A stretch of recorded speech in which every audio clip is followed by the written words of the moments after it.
This once barren stretch of Grand Bahama Island will soon become Celebration Key, a 65-acre development with a mile-long white sand beach, freshwater lagoons, and a water park. Carnival Cruise Line is pouring $600 million into this tropical escape, exclusive to its passengers. The first phase is set to open in July 2025.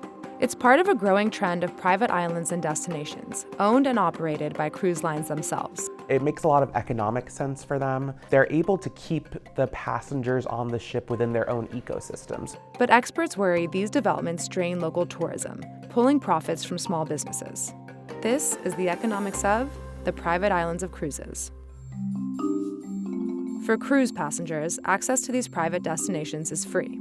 But the real profit for the cruise lines comes from on-island spending. Cruise lines have figured out ways to upcharge folks left and right. So similar to what you might find at a theme park, not everything comes for free. The idea is to keep them in these private destinations for a particular amount of time, 4 hours, 6 hours, whatever, and to basically keep them spending there and not leave.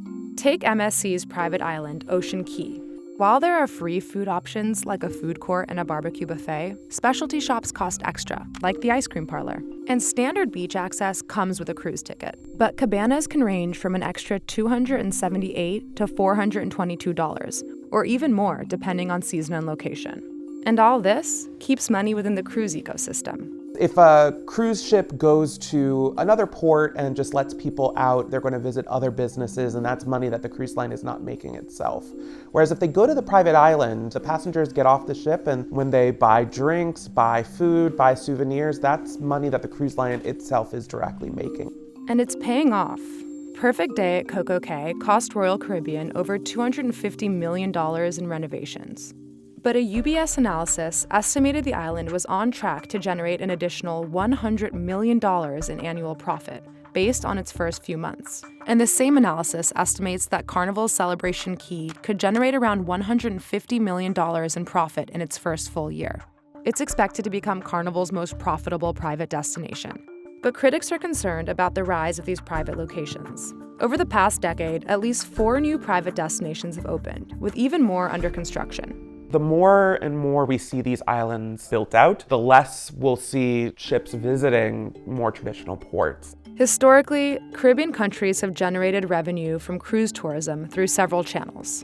Private islands create another revenue stream for countries, with cruise lines securing multi-million-dollar contracts for land through 100-year leases. But we have such little information about the details of these agreements, what the lease agreement is, what the sale price was, and so on. Cruise lines say these islands can also help ease congestion at packed ports and serve as backup stops when bad weather disrupts itineraries.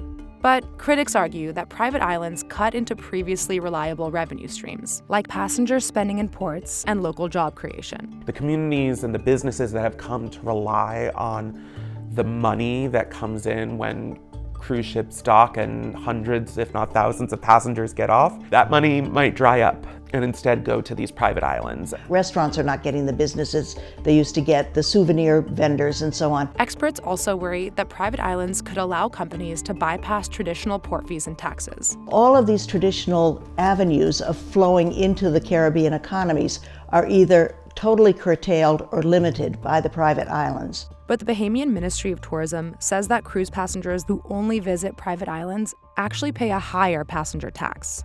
And a value-added tax implemented in 2024 ensures that goods and services on private islands are taxed the same as those outside the cruise ecosystem, something that hasn't been required in the past. Royal Caribbean and MSC said most workers on Coco Cay and Ocean Key are Bahamian locals. And in a statement, Carnival says they've teamed up with the Bahamian government to ensure mutual benefits. It is hard to underplay how important tourism is to these economies. Anything that would lead a cruise line to perhaps sail elsewhere is something they want to avoid. So there is the extent to which they are willing to play ball because it is such a major driver of economic activity for these countries. The Caribbean is the world's leading hub for cruise lines, with about 44% of cruise passengers traveling to the region in 2023. Experts say tourism ministries have historically measured success by the number of visitors they attract, and cruise lines brought almost 13 million to the Caribbean that year. Cruise lines come in and say, we will bring in